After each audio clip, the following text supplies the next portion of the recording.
New Jersey, a quiet winter night, the kind of night where memories seem to drift more heavily than the snow.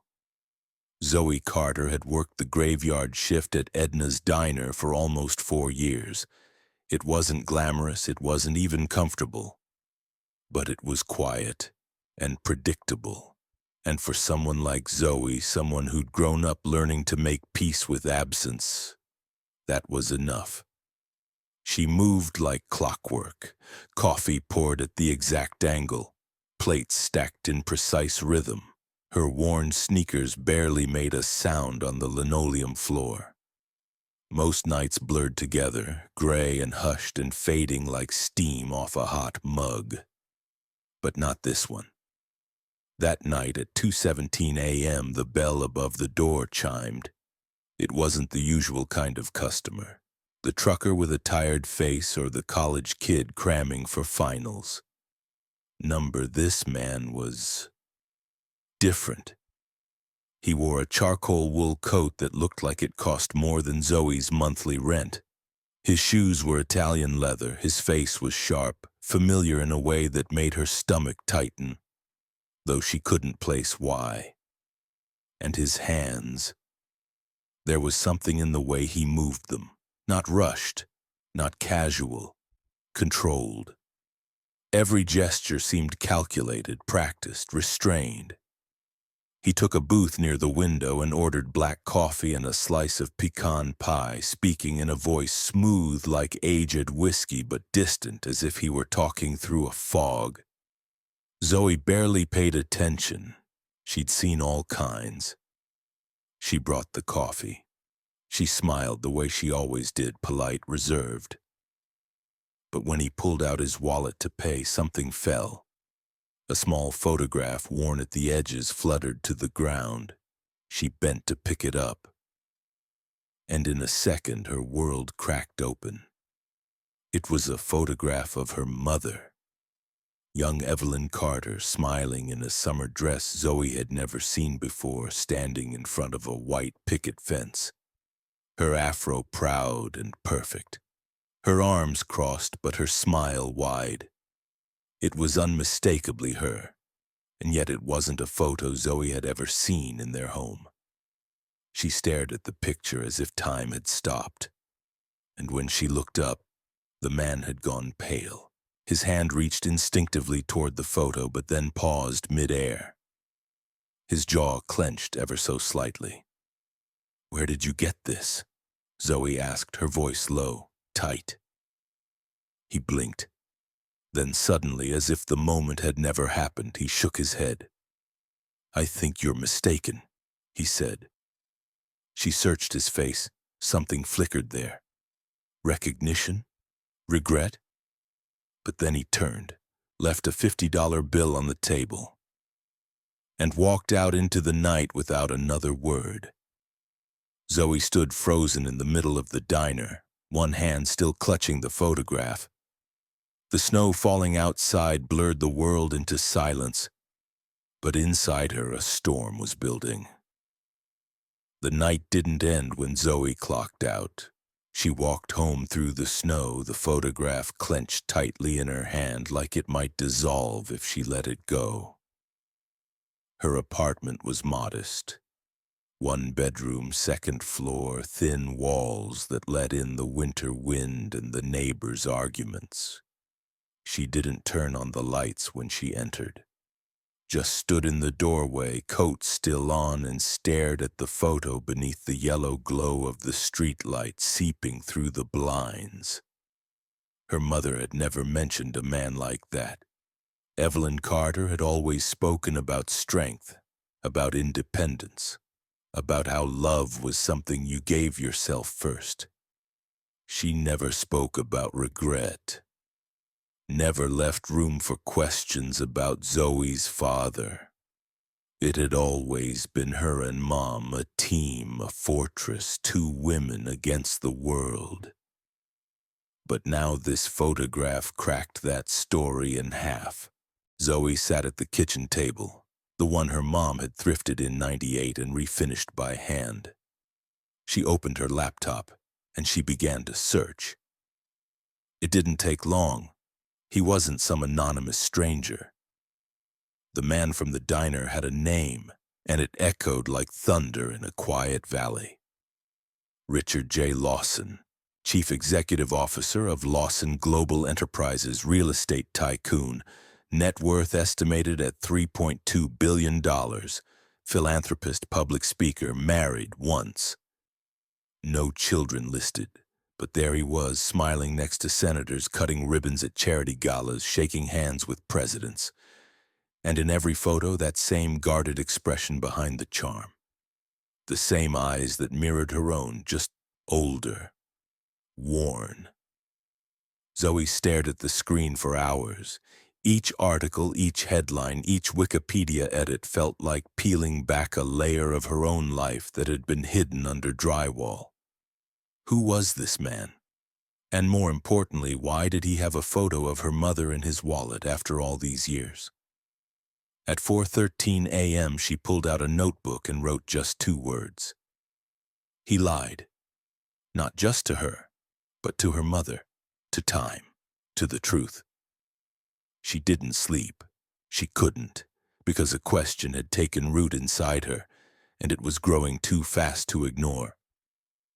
What if everything I believed about where I came from was only half the story?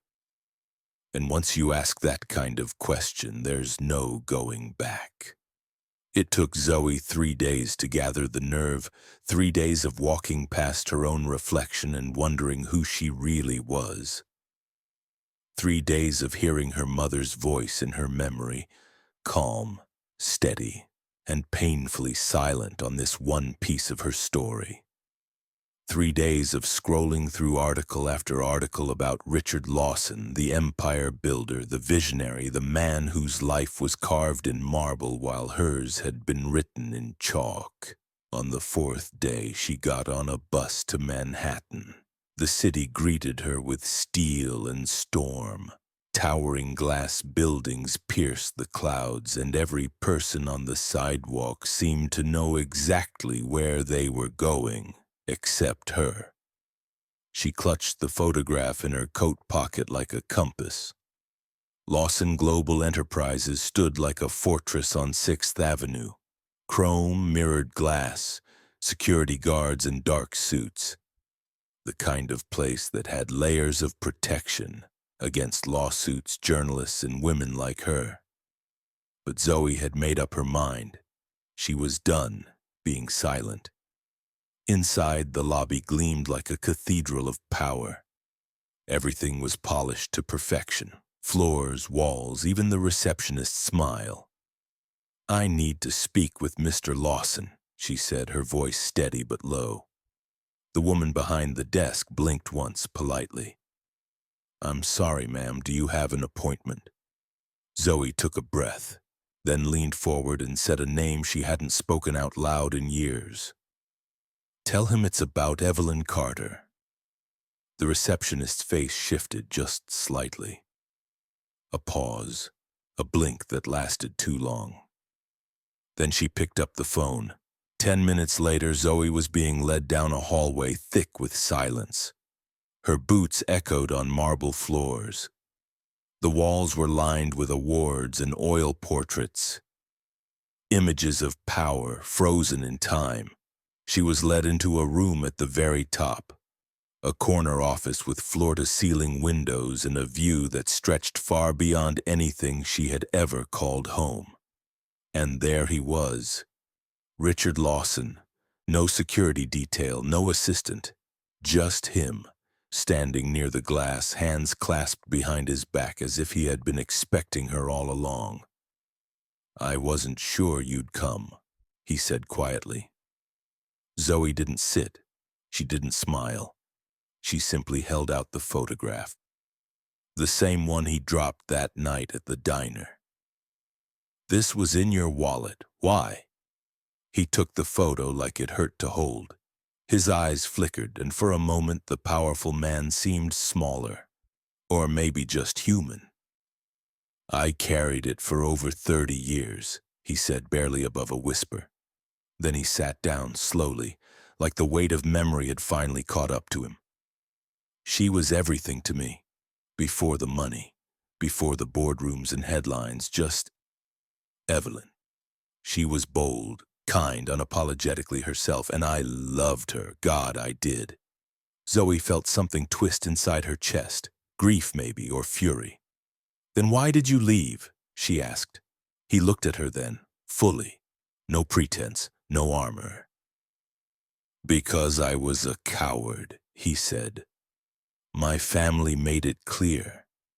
If I stayed with her, I'd lose everything. The company, the inheritance, the name." He let out a bitter laugh. "I chose wealth over love, and I've regretted it every day since." Zoe didn't cry. She didn't scream. But her silence was deafening. All she could think was, "My mother raised me alone while you sat in your high-rise with a picture in your wallet and guilt in your pocket." She spoke slowly, measured. "You don't get to feel sorry now. You don't get to show up in my life like this matters to you. Because it already mattered. To her." For years Richard nodded, a tear tracing down his cheek without shame. "I know, and I'm not asking for anything. I just needed you to know the truth. I needed to say it, to someone who deserved to hear it." Zoe turned toward the window, watching the clouds drift past the skyline. She didn't know if she hated him, or if she pitied him. All she knew was, this confrontation wasn't the end. It was the beginning of a question much bigger than she ever expected. If this man was her father, and what did that make her? Zoe didn't speak to Richard again that day. She left his office without saying goodbye, the photograph still in his hand, the pain now entirely his to carry. Outside, Manhattan felt colder. Not from the wind, but from the way her world had tilted silently and irreversibly. She had come looking for answers, expecting denial or maybe even rejection. What she got instead was a confession from a man she'd never truly known, and yet whose blood ran in her veins. Back in her apartment, the city noise distant behind double-paned windows, Zoe sat in the quiet, not scrolling, not thinking, just listening. And in the stillness a memory came, clear and sudden. It was the winter before her mother passed. Evelyn had been unusually quiet that week, not sad, not tired, just thoughtful. She'd gone into her closet one afternoon, rummaged through old boxes, and later left a small velvet pouch on Zoe's dresser.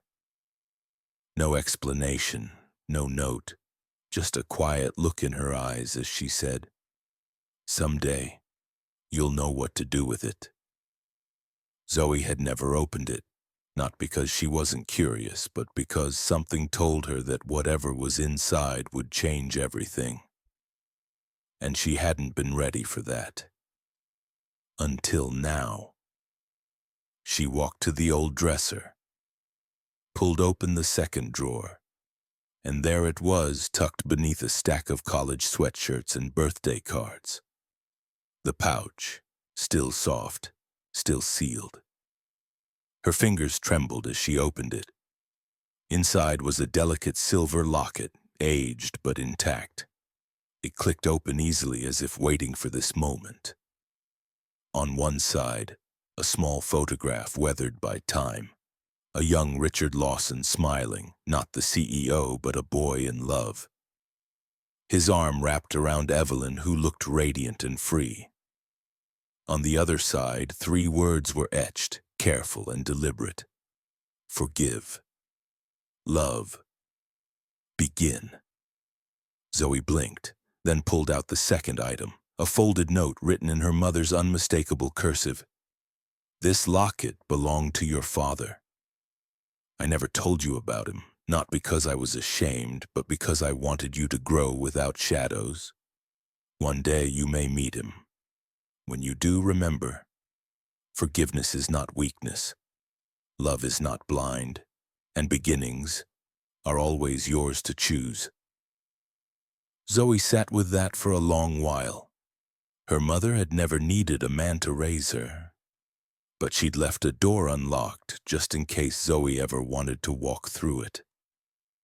And now, here she was standing in that doorway, between past and future, between blood and truth, between a daughter's pain and a woman's choice. She didn't know what she would do next, but for the first time in days she didn't feel lost, just quiet, rooted, like something inside her had clicked into place. The next morning the city was still blanketed in winter silence. Sidewalks hushed under a fresh coat of snow, and breath visible in the air like unspoken words. Zoe held the locket in her palm as she rode the elevator up to the top floor of the Lawson building. She had told herself she wasn't coming back, that she didn't owe him anything. But the truth, the real, honest truth, was that some things deserved to be finished, not forgotten. The doors opened with a soft chime. His assistant didn't stop her this time. Maybe Richard had told them, or maybe the look in her eyes said enough. This isn't a meeting. This is a moment.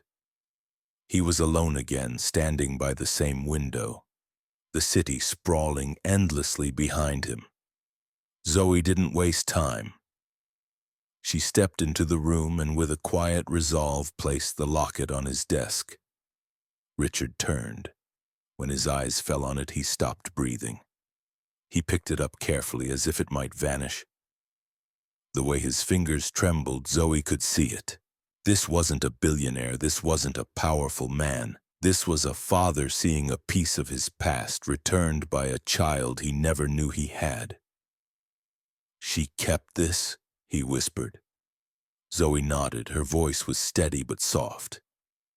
She kept everything that mattered. Richard opened the locket. He stared at the photograph, at the words engraved inside. Forgive, love, begin. He read them aloud like a prayer. And then something inside him cracked, not loudly but completely. "I didn't deserve her," he said, voice raw, "and I don't deserve you." Zoe stood there, arms crossed, trying to keep her walls up, but it was hard. He didn't beg. He didn't apologize again. He just stood in his grief and let her see it. The silence between them was thick with things neither of them knew how to say. "You knew," she finally said, "that she was pregnant, didn't you?" He hesitated. "No," he said, "I suspected. But by the time I worked up the courage to go back, she was gone. No number, no address, just gone." Zoe wanted to scream, to ask why he didn't try harder. But instead she asked the question that had haunted her for days. "Would you have stayed if you had known?" He didn't look at her. He looked down at the locket again, at the face of the woman he left behind. "I'd like to think I would have," he said. "But I also know who I was back then. I chose fear. I chose a version of success that didn't have room for love." Then he looked at Zoe, and for the first time there was no defense in his gaze, just the hollow ache of honesty. "But if I had known about you, and I would have spent my life trying to be worthy of you." Zoe didn't respond, not right away. Her fingers touched the edge of the desk, the cold wood grounding her in the moment. Then she said, not unkindly, "You don't get to rewrite the past, but maybe you get to be part of what comes next." Richard blinked. "Does that mean—" She shook her head gently. "It means I haven't decided yet. But I came back, didn't I? That has to mean something." And it did. Not forgiveness. Not yet. But a beginning. They stood there in the quiet, two people connected by love, loss, and time, finally sharing the same truth under the same sky. They didn't speak for several days after that.